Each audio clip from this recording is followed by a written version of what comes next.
Good morning. Happy Saturday. Very happy to welcome Lawson Greyson. She's a great actress, and also she will tell us. How are you? Good morning. Good morning. I'm doing great. I'm happy to be Uh, here. yeah. First, before we talk about your films, I like to know about you growing up in Arizona and before becoming an actress. Tell me about your early childhood, teen, and how did you come interested into the arts? Yeah, absolutely. I grew up in Flagstaff, Arizona, like you said. It's a smaller town. It's definitely grown since I grew up there, but it's beautiful. It's a mountain town. It's like just known for the outdoors. So that I think that was such a beautiful place to grow up. I mean, I was like constantly outside. I was like one of those kids my mom would just like go, see you when the lights turn on kind of a thing. So I was very lucky in that way. I was homeschooled my whole life except for fourth grade. I went to a charter school, which was great. I wasn't my biggest fan of it. I loved being homeschooled. I loved the freedom it gave me. So I think I was super fortunate that my parents gave me that opportunity to school in that way because I think it's just kind of it's very unique and it's very tailored to you, which I don't think a lot of people get in like the modern school system. And so I did that. I was a gymnast through my whole like adolescence up into my teenage years. And then at about 14, I decided to switch from gymnastics to dance because gymnastics kind of got to that point where it was kind of scary. So I was like, okay, time to make a shift. I went into dance and I just loved the performing aspect of it. I mean, when I was a gymnast, I got Miss Kodak award because my gymnastics coach said I could find the camera no matter where it was. Like I'd be middle of the routine and I would hone in on the camera, which actually really annoyed her. And she's like, please stop doing that. You need to focus. So I think I was kind of destined in a way to do acting in one way or another. So I was performing dance wise and really enjoyed that. And then at around 17, I kind of had a quarter life crisis where I was like, I didn't really want to go to college. I just didn't seem it didn't seem like the right fit for me because I didn't really have anything I wanted to study. And I tried an acting class in Phoenix and I loved it. It was for like on-screen acting and it was just something that was like fit me so well and it also really scared me, which I thought was a really good challenge. And then I did a short film in Phoenix and loved it, like just loved every second of it. And the rest is kind of history. I moved to LA and I decided that like this was gonna be the thing. Great. Can you see the screen? We have two people saying hi to you here. Oh, Tasia. Tessie, good morning. And Sam Lusk, can you see his comment? Yeah, oh, so sweet. Yes, so we have your fans here already. So I want to ask you, first film in LA. Tell me about it. Yeah, my first film in LA was actually it was a web series. It was called Stuck. It was on Brat TV, which was I think it still exists. I'm not sure, but they were really well known for taking like these like social influencers, which I was not one of them, but like people who already had a pretty big social media following, but weren't necessarily actors, and they would bring them onto these shows, and then all the supporting cast would be actors. So it was kind of like taking these people with these followings and translating those followers into views on the shows.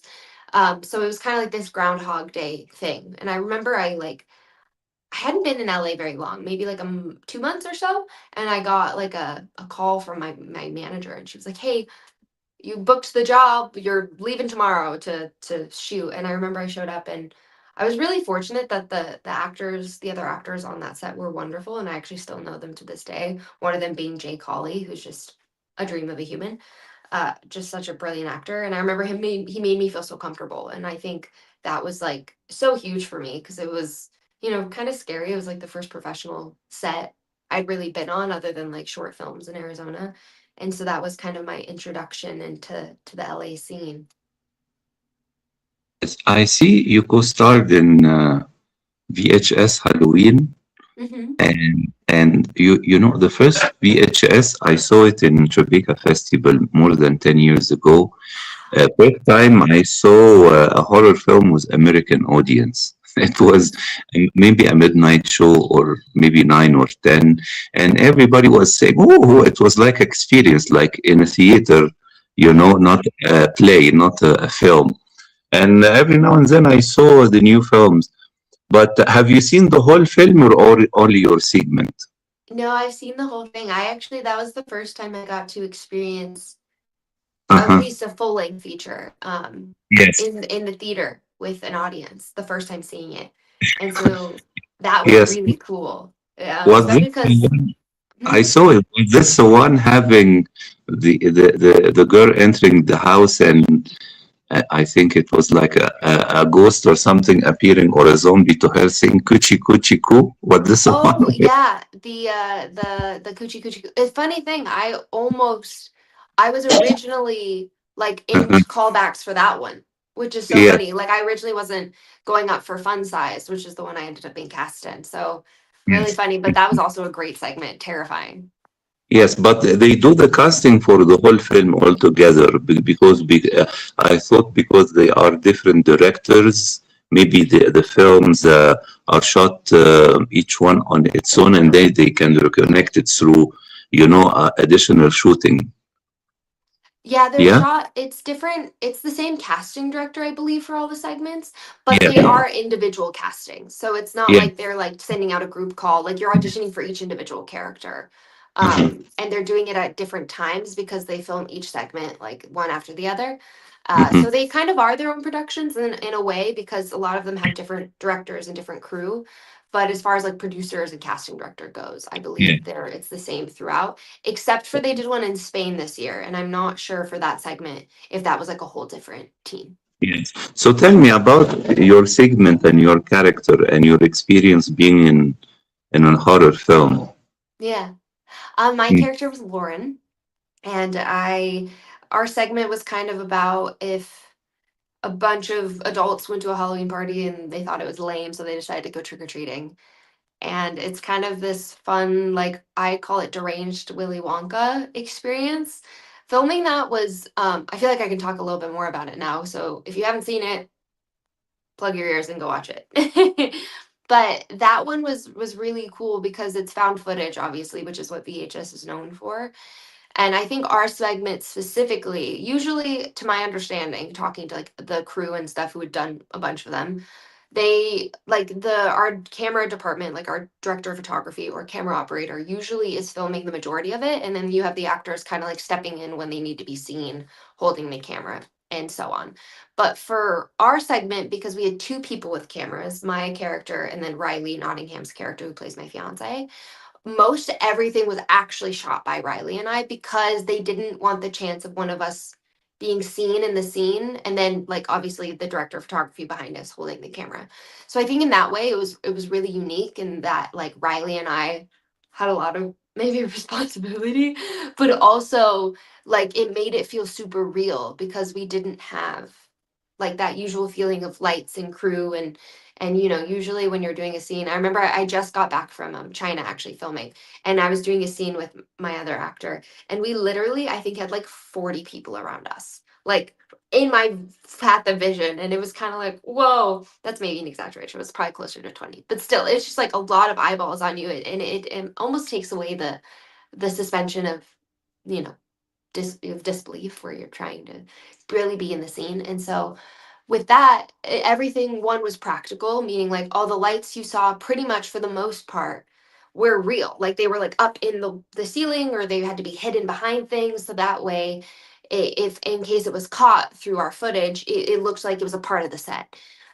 So that made it feel really magical and very unique in the fact that like it was also real. Like there wasn't camera department, there wasn't gaffers, there wasn't grips like around you at all times. It was like you were really in the scene and then the blood and a lot of the special effects. It just felt so real. So as an actor, it's such a blessing to have that because it's like you don't really have to act, you just have to be there, which is really cool. Yes, and I want to ask you as well.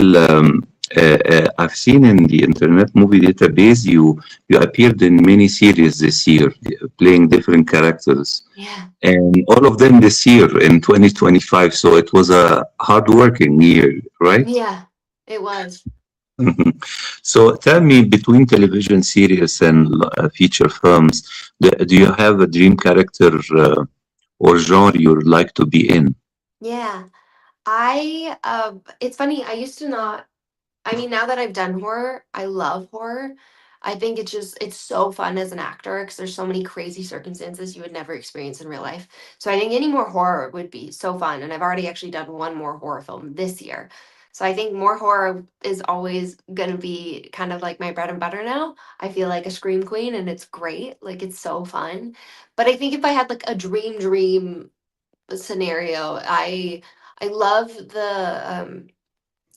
the singer Patsy Cline. She's like from the 50s, and they've done a movie, a biography about her before, but Jessica Lange, who played her, I don't believe sang in it. It was like dubbed with Patsy Cline. So I think it'd be really cool to play her in a biography. So that's probably my dream, and maybe put it out there if anyone wants to make a movie about her. I would love to be her. I think it'd be really, really fun. Yes, we have here a question from Sam Luz. Can you see here on the screen? Which lead or villain role was your favorite to play? Ooh, I think recently what comes to mind is Baby Daddy at the Front Desk, which is such a funny name. It was on Drama Wave. It was a lead. It came out earlier this year, but that one was just really fun. It was one of those scripts that you get and it feels almost more rom-com, which I think when you're dealing with verticals can be enjoyable because sometimes when you get the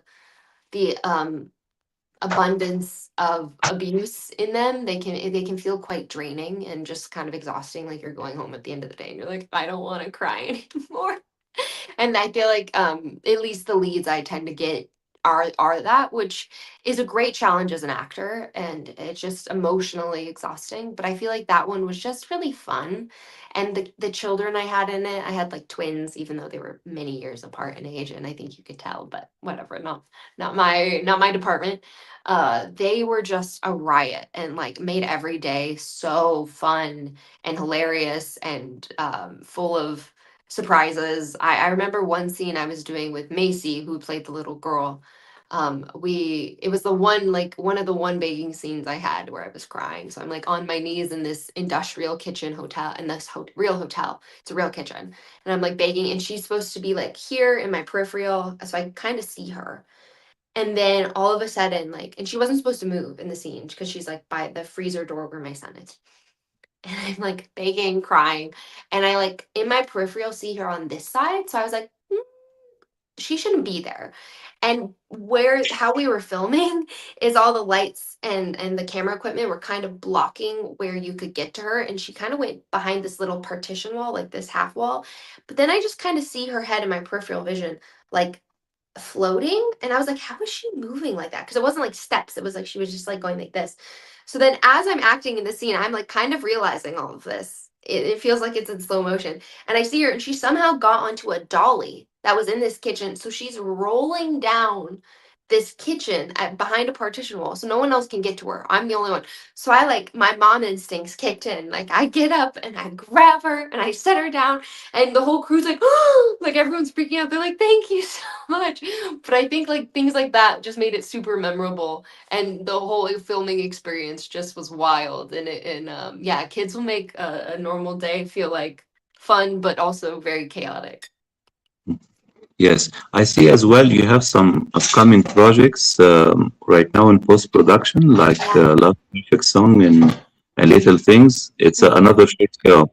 So what can you tell us about it, like a teaser, to look Yeah, forward? absolutely. So Love's Perfect Song is the one I'm really excited for that one to come out. And it, to my knowledge, should be coming kind of out any day now. We're just kind of, I think, waiting on like the final logistics. I went in at the end of last year to do all the ADR, which is like the post audio when like the sound isn't crisp and you have to go in and, mime your lines. And so it looked really good. That one is a romantic comedy, and it's about a wedding songwriter, and she is kind of disillusioned by her life in her current, situation, and she doesn't have the best boyfriend, and so she's just kind of stuck.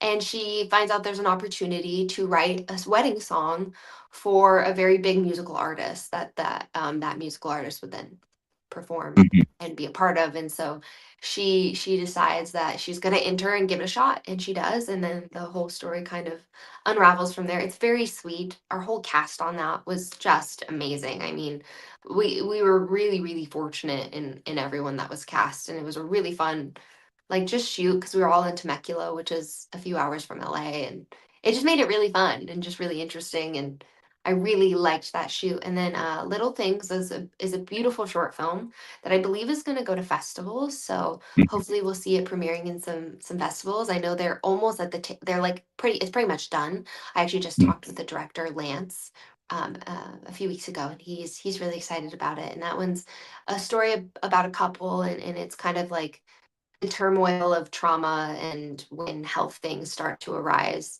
and kind of what that means for their relationship. And so Mhm. I'm excited for that one as well. Yeah. And really, your brother Taylor is an actor as well? No, no, he's not an actor. I wish he was an actor. I tried for years. I Mm, mean, to get him to mm. be an actor because he's Really? wickedly funny. But no, he's a Mhm. computer scientist. Really, very, very nice, very nice. Yes. And he's your twin brother, yeah, right? He's your Full twin brother. brother? Yeah, yeah, we're twins actually. So Very nice. yeah. Tell me, right now, do you have other projects you are preparing, or Hmm. after? What can you tell us about it? I don't know how much I'm allowed to say. I have two I'm preparing for right now. One is Uh-huh. a short film, which Uh-huh. is just such a beautiful story that I think needs to be said. In so Yes. many ways, it kind of tackles the homelessness crisis in Los Angeles. I Yes. don't think I can say anything more than that. And I'm a small character in it, but it's just such an impactful story that I think needs to be told. That one's Yes. called Rise Up. And so we're going to start shooting that at the end of the month.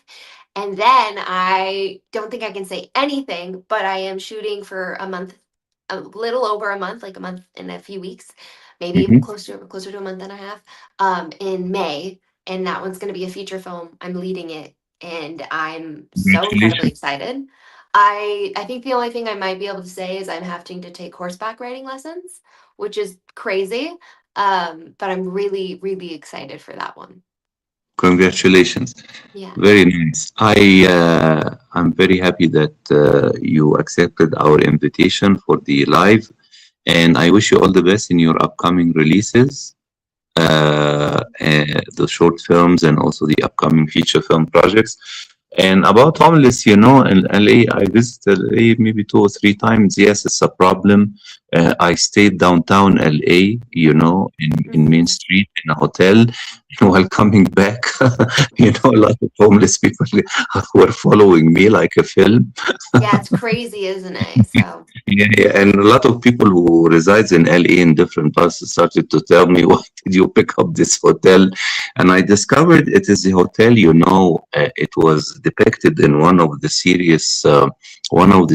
of the series, American Horror Story. It is the oh, hotel that had a lot of crimes. Yeah, I you didn't know. stayed there? I stayed there in this hotel. It's in Main Oh, Street, next I to know. the I think it's called main Sissel. Cecil Yeah, or something. Sissel. That.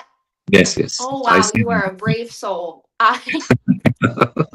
And every time now and then, while I'm taking the elevator, a police officer was taking the elevator because something happened in one of the room. Well, you got the full LA experience now, Yeah, didn't yeah, you? yeah, yeah, yes. So I want to thank you for joining during the weekend. Again, wish you all the best in your projects, and I hope you can come back when you have a new project to about to be released. We can talk about it again. Yes, I would love that. Thank you so much. Welcome. Have a lovely day. Take care. Beautiful weekend to you. Thank you. You too. Bye Bye. bye. Ciao. Bye bye.